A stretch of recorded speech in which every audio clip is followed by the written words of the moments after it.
it's psychological. So many people, staff especially, think they're going to be replaced with AI.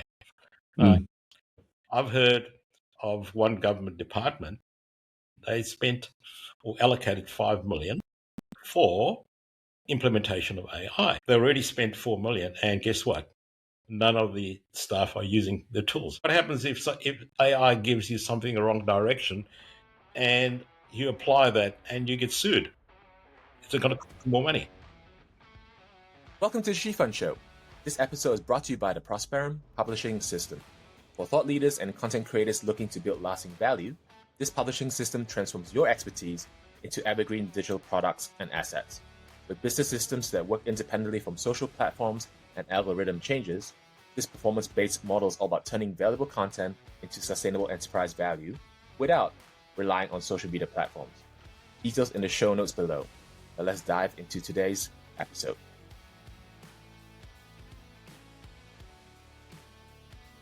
All right, today I'm very excited to have Ron Forlee. Ron advises boards and executive teams on AI governance and strategic adoption within the built environment and regulated industries. With 45 years in architecture, property development, and real estate investments, he brings rare commercial acumen paired with governance oversight. He's led complex development projects, advised on procurement and development management, and is out building AI platforms for construction, infrastructure, and SME sectors globally. At Acuity AI Advisors, Ron runs ethics-driven engagements that align AI adoption with fiduciary duty and long-term institutional integrity. Welcome to the podcast, Ron. Oh, yeah, thanks for having me. Yeah, no worries. I mean, it's been a long time happening, and I guess, someone who's been in business for 45 years plus is quite the achievement. I think for those who don't know, I think I met you at one of the events with the platform here in Perth. Yep, that's right. And I was pretty amazed that you're 72 years old. Yeah, getting on. Yep, it's been a long time predominantly in the architecture and property development side.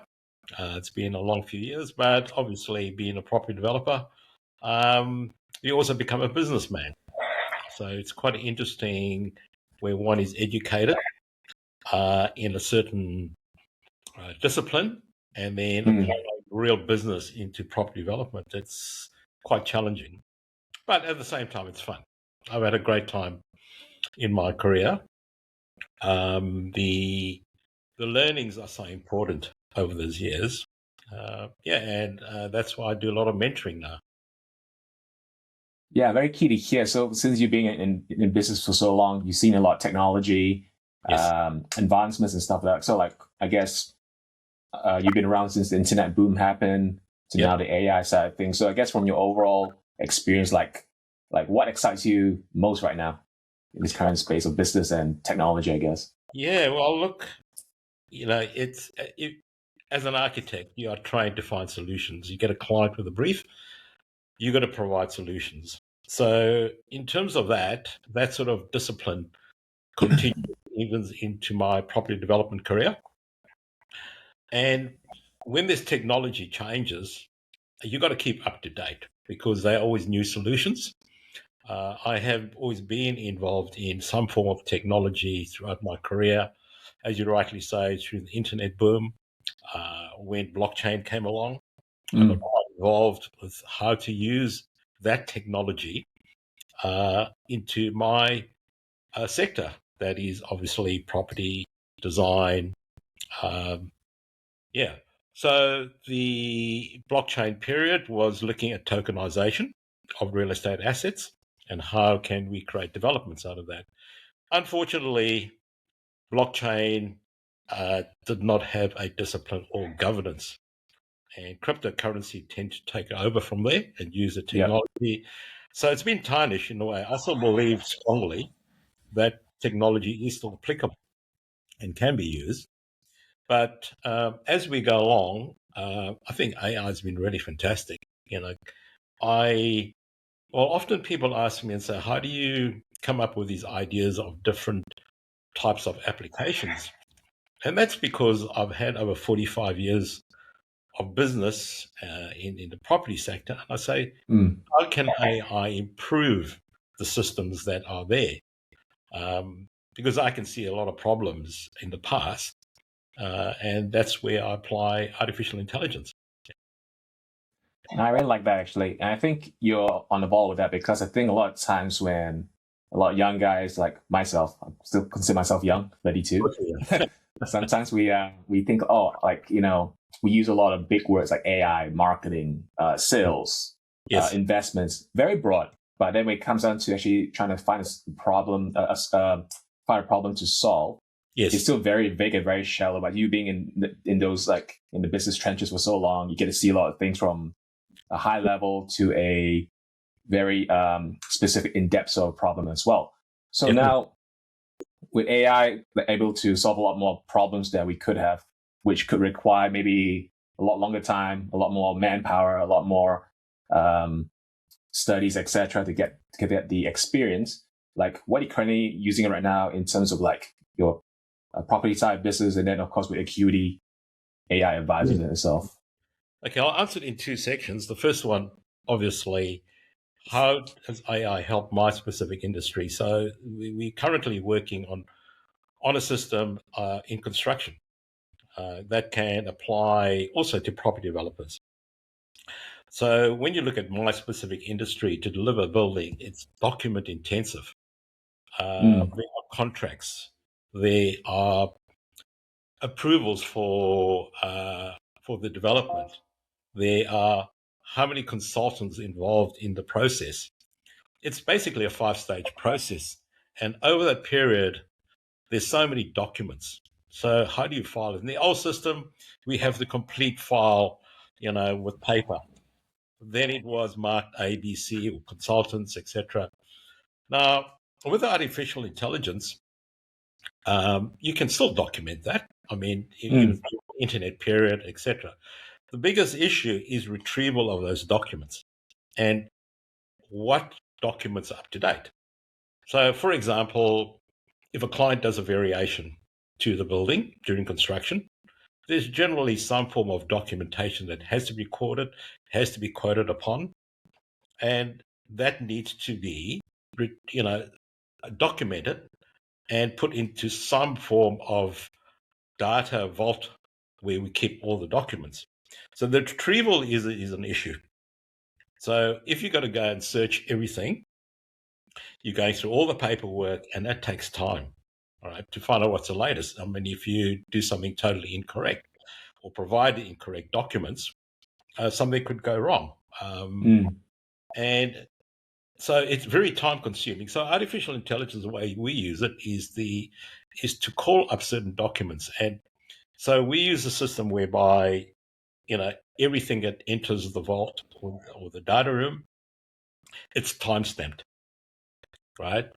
So if you want to call up the latest documents or the latest drawing of a specific part of a building, you'll get an up-to-date document. Yeah. Being an architect, I remember doing so many variations to a design, change the details, etc. But we don't know, trying to retrieve it, there is a code on every drawing that say where the revision is. But let's take, for example, something that's immediate. The supervisor is on site. Then he says, "What's the color of this room?" He's got the painter ready to go. Now, what's the latest specification? Because there was a change by the client to change the color of certain walls. So what it means is that through his pad or through his phone, he can call up those specific specifications of the latest color. But the system also allows that specification to be translated to Vietnamese if his painter is Vietnamese, right? So imagine that less mistakes that will happen on a project. So that is one of the areas that I see in my specific industry where it could be extremely helpful with artificial intelligence. So the second part is you're saying, well, establishing Acuity, right? Now, when I look and studied artificial intelligence, I realized that what is happening, and you've rightly stated, there's great marketing tools, there's a lot of things on images. There is like Claude, for example, can and facilitate and move things faster. But I don't see many people promoting about business, specific business. I mean, In what way? well, you cover, for example, the mining industry, right? What are the challenges facing in the property side? I haven't seen many tools aligned with my industry, but they are coming up. But what I'm saying is that what I see is a lot of noise about tools and how fast things can move. But, artificial intelligence is sitting above a business, the way I see it. So in starting at Acuity, we said, look, let us start collecting people with senior experience in business, right? So that means, but they do have to have some knowledge of how AI works. So Acuity has been set up as a collective of people experienced in artificial intelligence, but it's not only senior advisors. We have our technical members as well. These are graduates who have had a number of years experience in artificial intelligence. So what we do is that if, for example, there's a client that wants to do something in the construction industry or the property, I'm the one that will be the appointed senior manager or advisor. But if you come to education, you'd get somebody like Michael Burgess, who has been in the education sector for a while. And then you've got something in mining, we'll ask Terry to come along, right?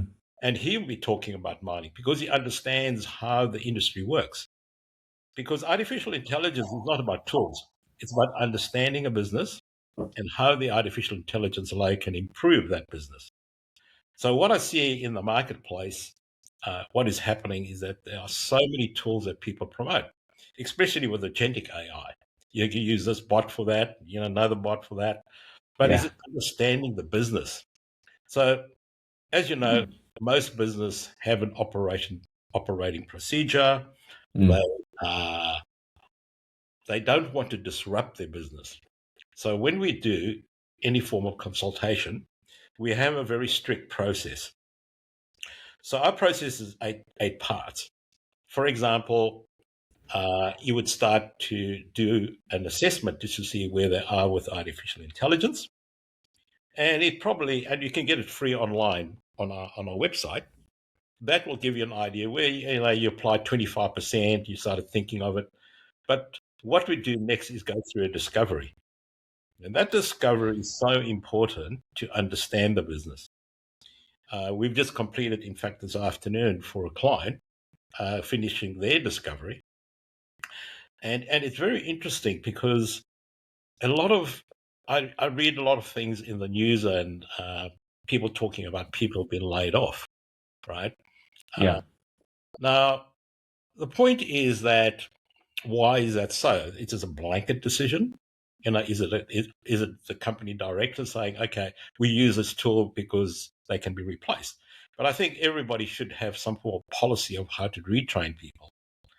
So in our discovery, we will find out where are the bottlenecks to really understand it, because there's so many tools out there. Then we apply the AI alongside with that, and we set out a roadmap of how they want to implement it. I don't think you can apply AI overnight. It will take.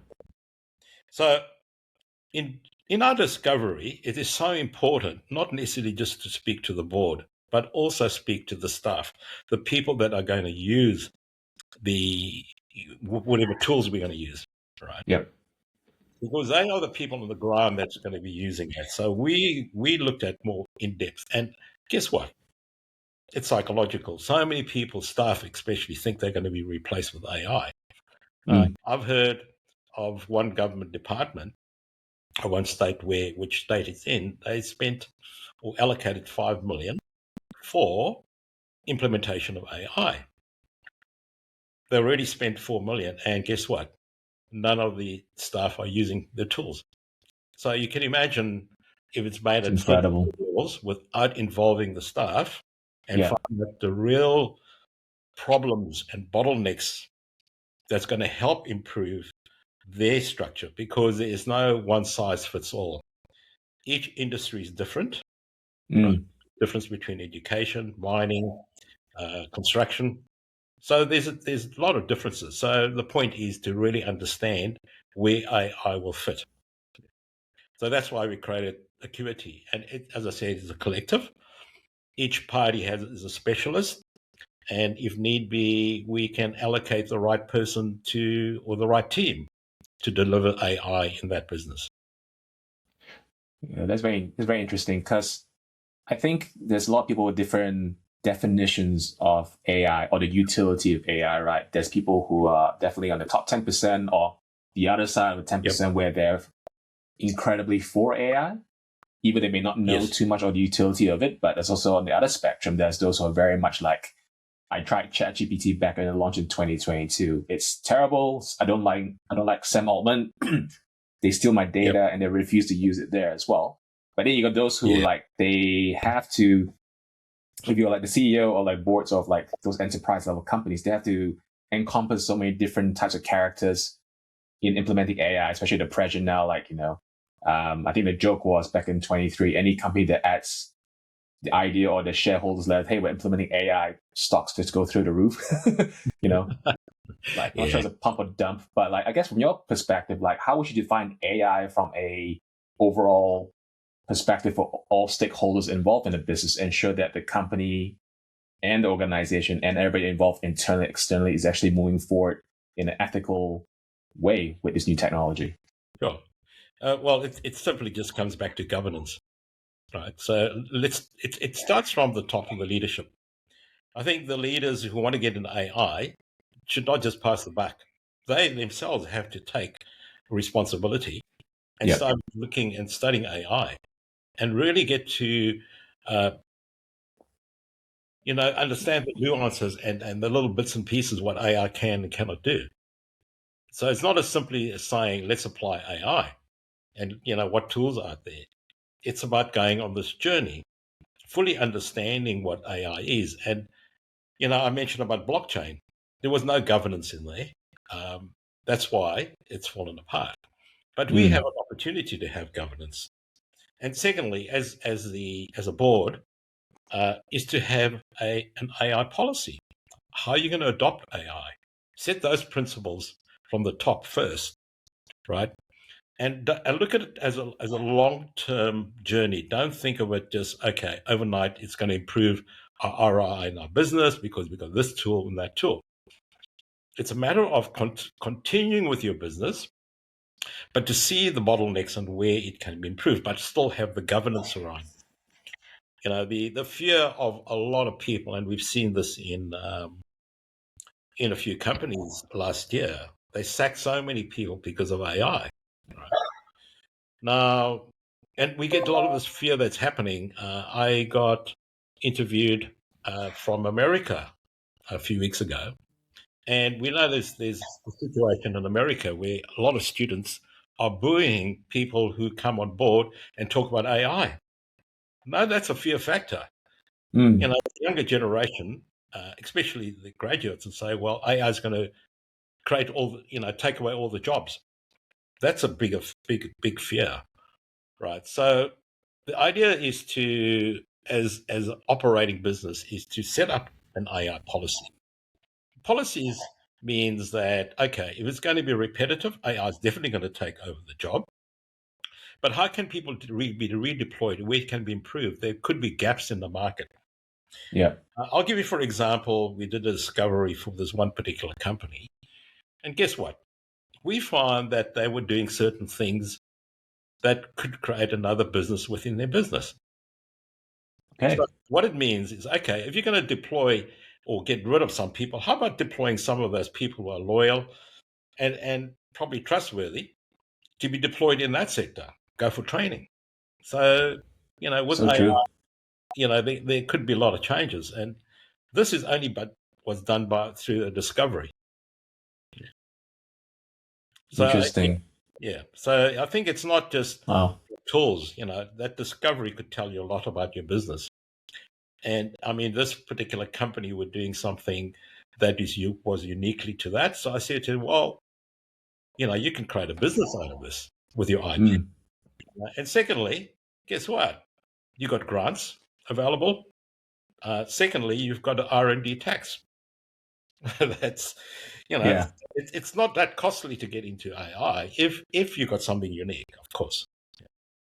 Yeah, and it's interesting because going back to like people that you might, I mean, I think when ChatGPT first, 2023, I remember seeing a tweet where some guy over East in Asia was bragging that he laid off 90% of his staff, but some of these staff members were with him for 5 to 10 years plus. And go back to what you said, the loyal staff is very key. I think the keyword there is loyal because you work so hard to train those people. And yes, technology could, replace them, but you cannot replace their loyalty in case anything happens or having that critical thinking aspect, especially if they've been in the industry or the company for so long as well.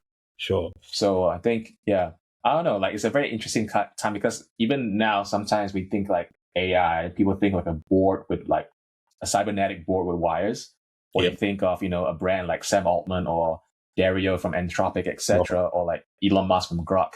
But I think, I don't know that, but this to me is still the way I visualize it is still very surface level. It's still very in the air. Yeah. But then when you're talking to say a director or MD or a CEO of a company, how do you help them see the depth of how this could apply to them slowly over time? Yep. And not just be some fancy, some fancy thing to wrap around the business. Yeah. Yeah. Look, Ian, you've heard the term human in the loop, right? Yeah. I still think we still need humans, people with experience. What's the point of sacking somebody? Secondly, you've heard of hallucinations. Yeah. So if you make a decision through an AI, because AI tells you this and that, is that AI that experience? Is it hallucinating? Right. We've heard stories of people hallucinating, but you still got to have a human to check to make that are those facts correct? Are we making the right decision? I will use AI as a tool, right? It will help me speed up things, gives me more free time, but I'll ask a lot of questions and I'll ask for options on the solution, right? Then I'm better informed. And from that, I can make decisions. So the same thing is applicable. Why get rid of your staff who experience in a specific sector of the way you have done? Consider them, they still have to be checked. Yeah. The decisions that were made by AI or the guidance given by AI, right? But as I said, and wherever there's a repetitive task, sure, that AI can definitely help there. So, I think the areas there where things are going to be affected would be in the manufacturing area, production. You heard about AI robotics coming in. Yeah. Certainly that's a difficult one in that type of business. But where you get business like in property development or construction, you still need human beings, right? So different industries will be affected differently. So it's a matter of going through, as I said, assessing the business and how you want to implement AI, but just don't make a blanket decision immediately. And like this guy bragging, we've got rid of so many staff, because you might need them again. What happens if AI gives you something the wrong direction and you apply that and you get sued? It's going to cost more money. Yeah. It's very, so I think it'd be very lonely in a company if you fire 90 to 95% of them as well. Very true. No, I don't think. I think we are still social animals, right? Yeah. I don't run a business, and I've just got full staff of AI bots running around for me. Oh, that could be terrible, right? Because bear in mind, they are bots. They are robots. They get told what to do. Yeah. You cannot brainstorm. If you take AI on a journey, when you collaborate with it, it will follow your path or your way of thinking, because most of the large language models are so nice. They're very pleasant to you. Too agreeable, yeah. And they are so wrong, but you can change it, because, it depends on your settings. So if you're just using it and saying, wow, what a great idea, you could be sent in the wrong direction. Right. So be careful of that. As I said, this hallucination, the obedience with that. So they will follow your path. They would not give you exceptionally good ideas, right? I still think that the way to do it is for you to throw the ideas, and then ask it, is it viable? Yeah. But they're not going to tell you, oh, what do you think of this and what do you think of that? Yeah, That's so what true. it's doing today. If I'm thinking of an idea, I'm really the one saying, well, what if we apply this or what if we apply that? Then it will answer you. Yeah. Mm. I want to like shift gears a little bit because like it comes down there's a current tension, in and I guess larger companies, enterprise government bodies where there is a tension between, I think I wrote this down, between speed of adoption of AI as well as the institutional integrity there as well. So I'd like to hear your thoughts because I was actually listening to a podcast yesterday on the drive home. Yeah. Not sure you know this incredible marketer named Rory Sutherland, but he said he speaks to sometimes of the big four companies, those consulting firms, and a lot of them can brag that, hey, we will reduce your expenses, your bottom line, etc. But he argues back in the podcast that it's very easy to brag that I reduce the cost of a company, of a large like global institution, but how about the value that's been added back by reducing their cost? So I guess now going back to what I said in the beginning, is like there's a tension there right now. So any thoughts about, I guess, what should larger companies be, I guess, aware of or cautious about when it comes to adopting AI? Yep.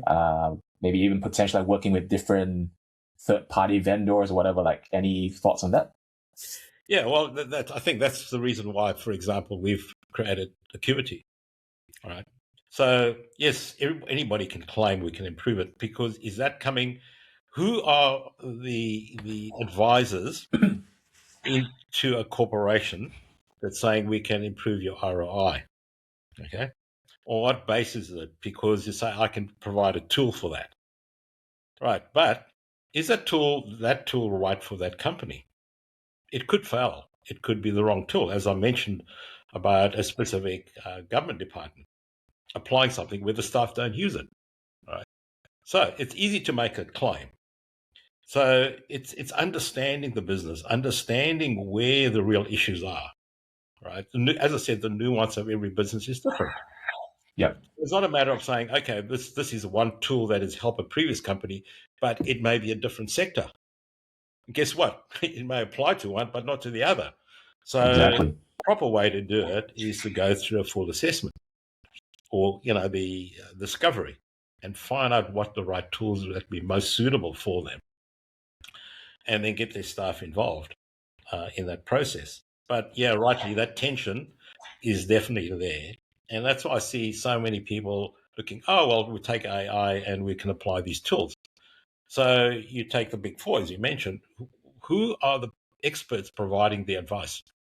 Is it the senior partners that understand a bit of finance about AI, and then they bring the technocrats in, the technical people, to say we're going to improve it. But the question is, where is the understanding of that particular business, the depth of that business, right? Yeah. So it's so important that the right team is applied when you go through applying AI tools. Somebody that understands your industry. Yeah. So that's where I see this journey. And sadly to say, we've got nothing against the big four. It's the question of who is the right team, right? Do they understand my business? All right. That's fine for maybe administration and that, but AI is not applicable just purely administration. AI could be on the floor. I mean, for example, the ones the client we spoke to this afternoon, they are they're a group of mechanics that do auto electrical work. So it's also the people on the floor. How does administration work to the people on the floor? How's the workflow between the parties?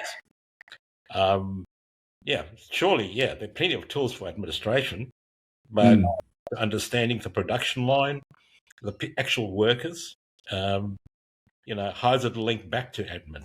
Yeah. And it's the training of that, of integration of We apply AI to the people on the floor. How does it work back to administration to streamline things? Yeah.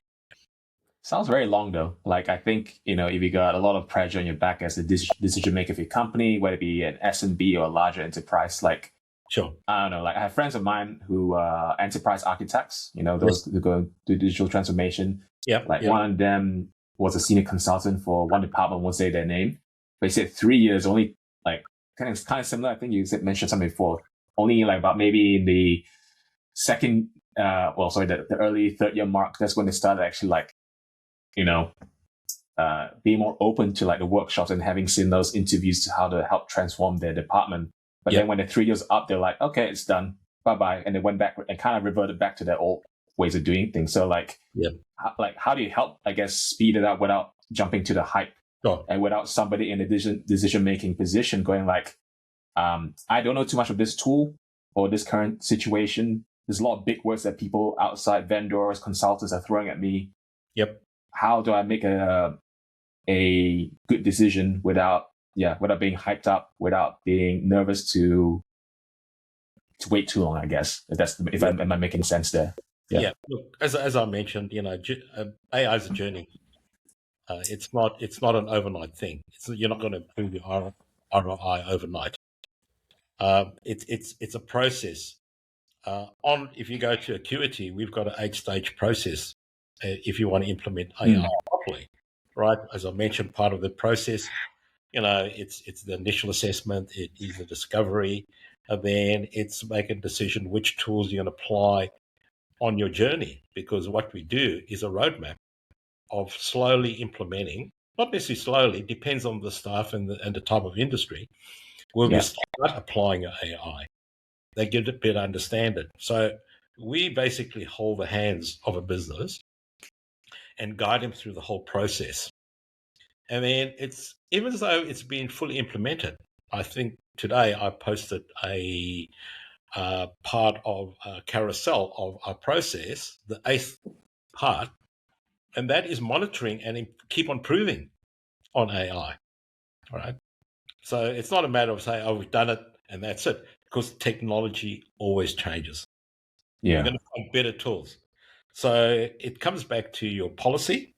When you're creating an AI policy that will keep on learning, keep a division that where people are aware, or one of the staff member, what's happening new on the horizon in terms of AI, and try implementing that.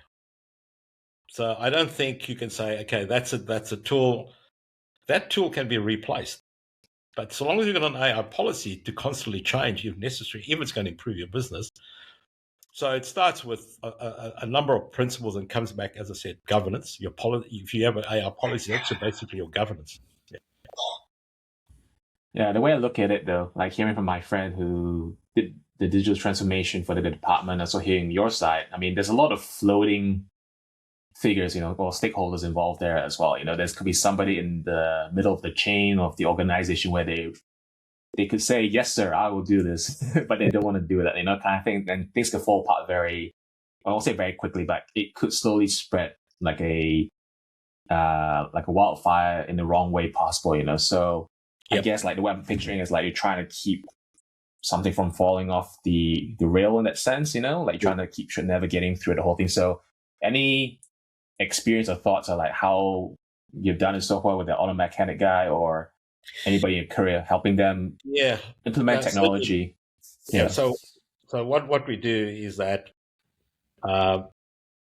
we went through a process. We interview obviously the boss of the business, get his thoughts and his ideas the way he wants it, have a preliminary introduction to the key members of his team, and then when we go through the discovery stage, we don't get the boss involved. We actually speak to those people who are the real staff. Right. And get their opinions, because they don't want to say, oh, the boss is watching over me. They need to be open about the business, and it's understanding the frustrations of their specific areas and where it can be improved, because, somebody could be loaded with so much work. I mean, this particular instance, the one lady in administration, she was doing so many things that it was creating problems within the whole flow of the system. Mm. And that person opened up. And then we find, oh, these are bottlenecks. And guess what? It was a boss didn't realize it. So I think it's not involving just at the leadership level. It's involving your people on the floor, the real workers behind it, and understanding the problems they are encountering.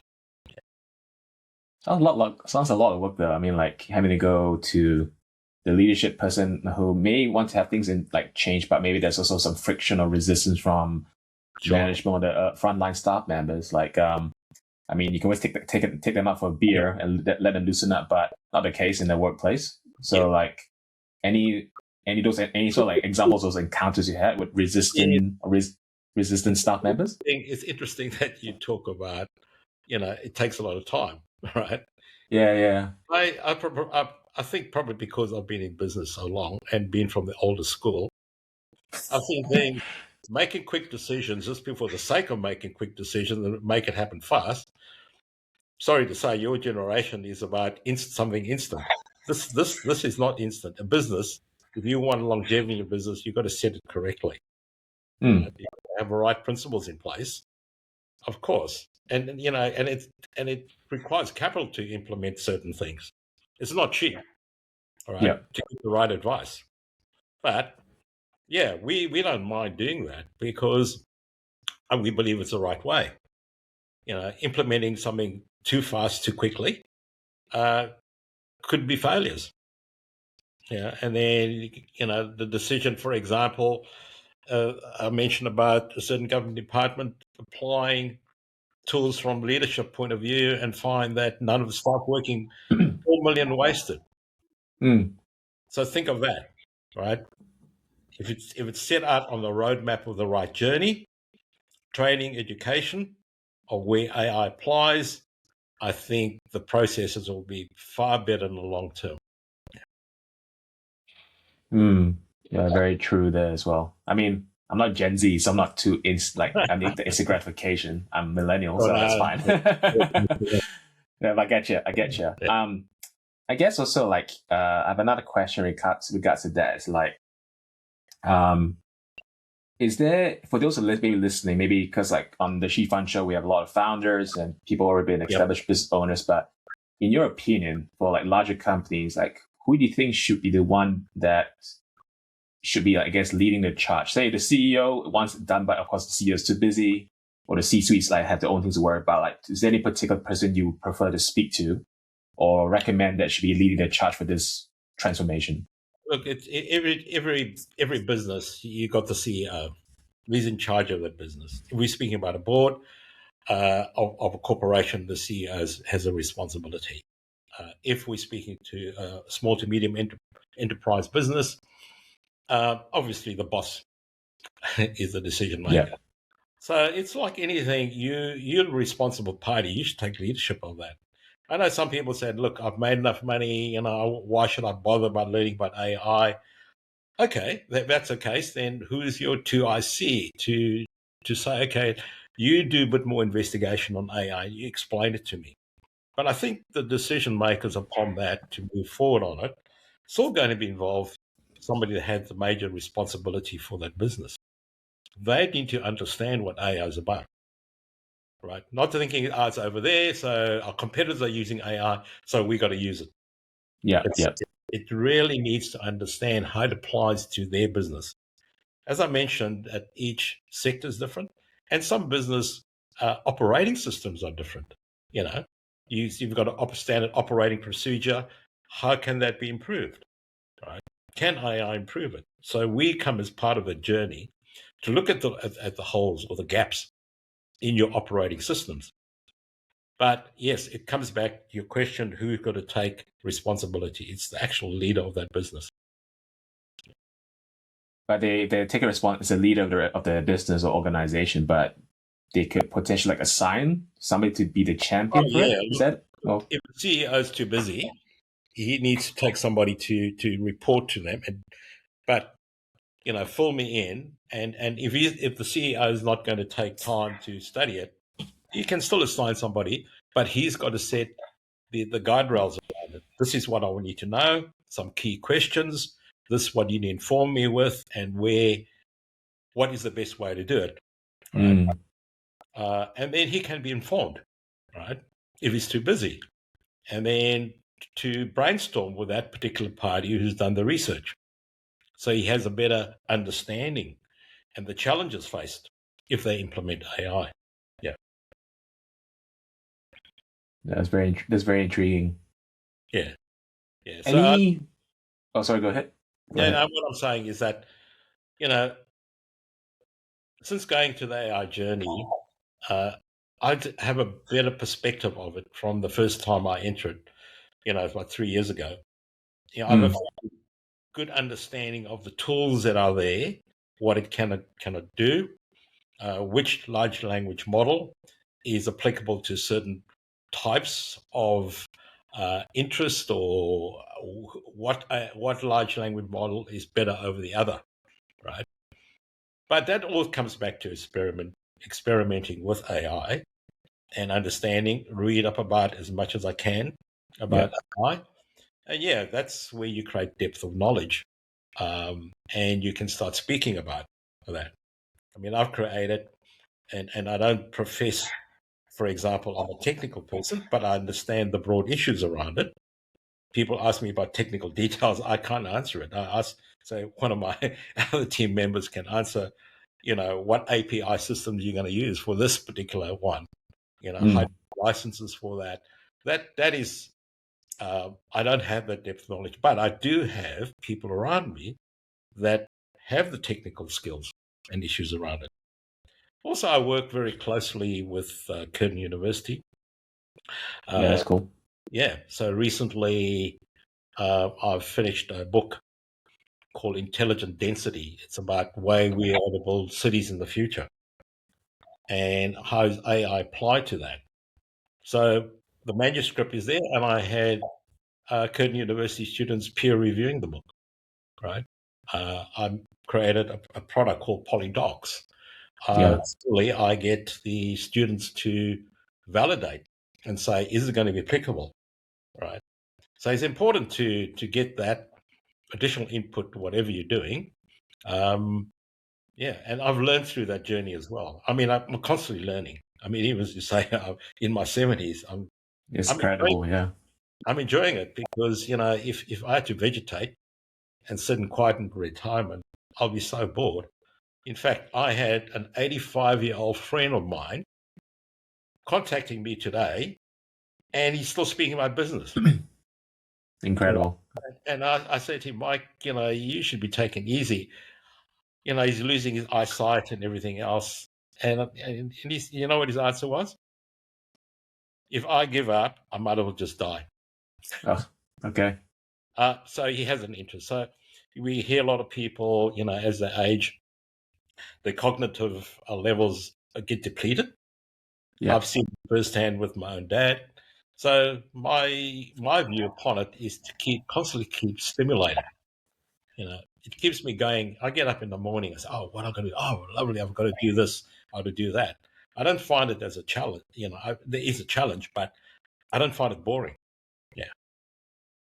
Yeah, I got a couple more questions left. Just want to respect time as well. Like, I guess we'll start off with maybe more of a, grimmer one, for lack of a better term. Like, is there anything you're concerned about, I guess, in the future with technology in your industries and you being in business so long? Is there anything like you're concerned about with such a fast pace of like AI evolution happening right now?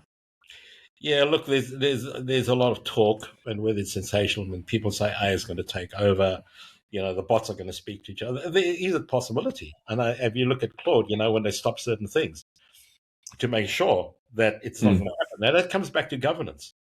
How do we control that? We've got to set things in a direction, so ensure that AI is used in the proper and ethical way, right? Yeah, there are a lot of, there's so many. I mean, you've heard of people using AI to scam people.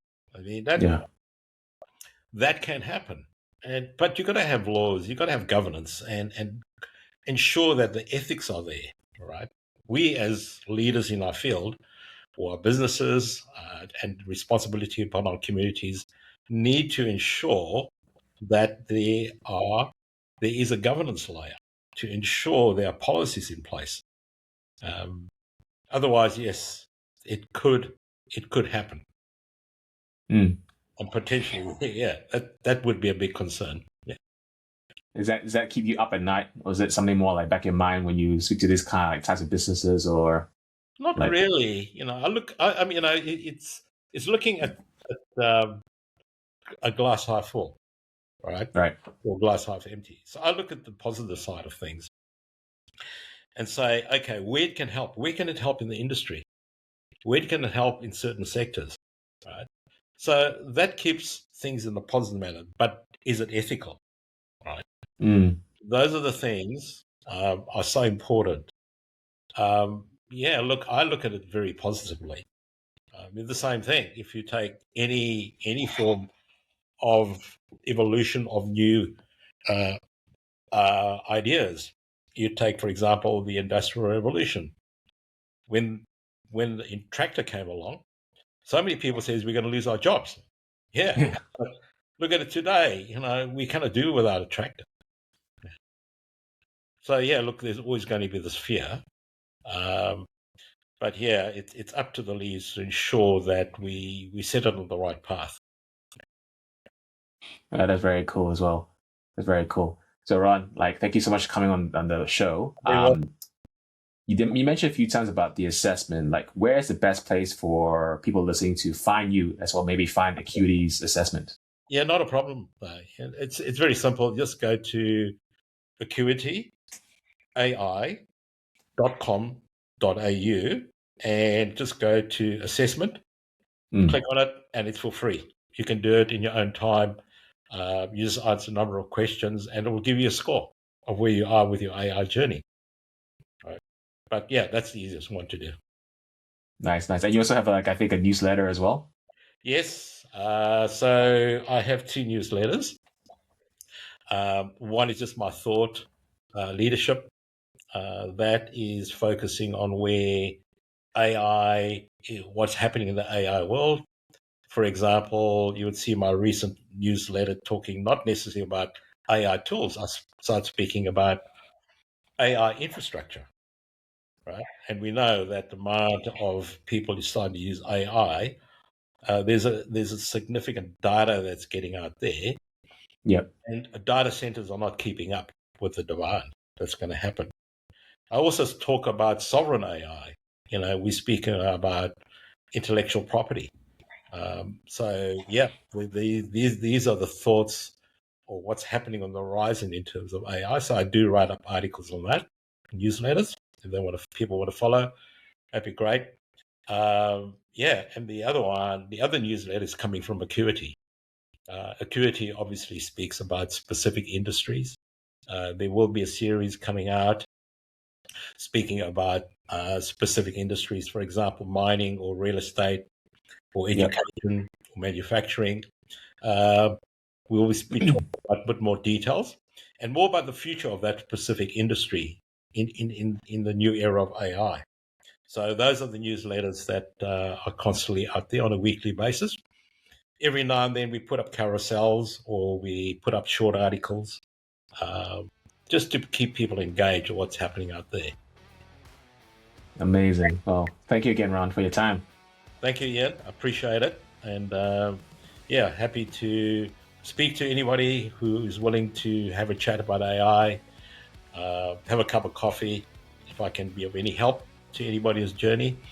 I enjoy doing that. So lovely to keep in touch with anybody. Thanks for tuning to The Shivon Show, turning expertise into evergreen digital assets that work independently from social media platforms. You can find out more with the Prosperity Publishing System that does this exactly in the details and the show notes below. See you next time.